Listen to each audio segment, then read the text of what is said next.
যোৱা সপ্তাহৰ কোনোবা এটা দিনত ৰাতিপুৱা 5:30 বজাত ভাৰতৰ প্ৰধানমন্ত্ৰী ডাঙৰীয়াই মোক ফোন কৰিছিল আৰু ফোন কৰি তেখেতে মোক কৈছিলে যে তই সিমুৰ লগত কথা পাতিছনে নাই তেতিয়া মই অলপ দেৰি কাৰণে চিন্তা কৰিছিলো যে ভুলতে মোক ফোন লগালে নেকি মই প্ৰধানমন্ত্ৰী ডাঙৰীয়াক আকৌ এবাৰ ৰিপিট কৰিছিলো যে प्रधानमंत्री जी मैं हिमंत विश्व शर्मा बोल रहा हूं तेतिया तेव कले ने मैं तुमसे ही बात कर रहा हूं तुम सिमू से मिल लेना मैं अलप देरी कारणे स्तम्भित होइसिलु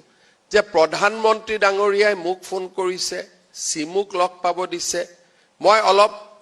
आमार पार्टीरे कोनोबा स्वाली निकी बा आमार बीजेपीरे कोनोबा कार्यकर्ता निकी मैं अलप समय कारणे स्तम्भित होइसिलु रातिपुवा 5:30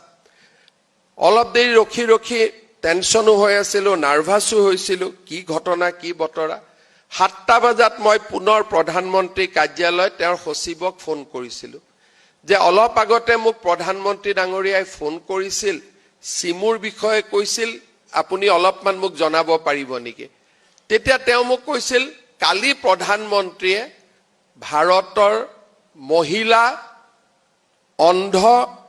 মহিলা ক্ৰিকেট টিমটোৰ সৈতে সাক্ষাৎ কৰিছিল Blind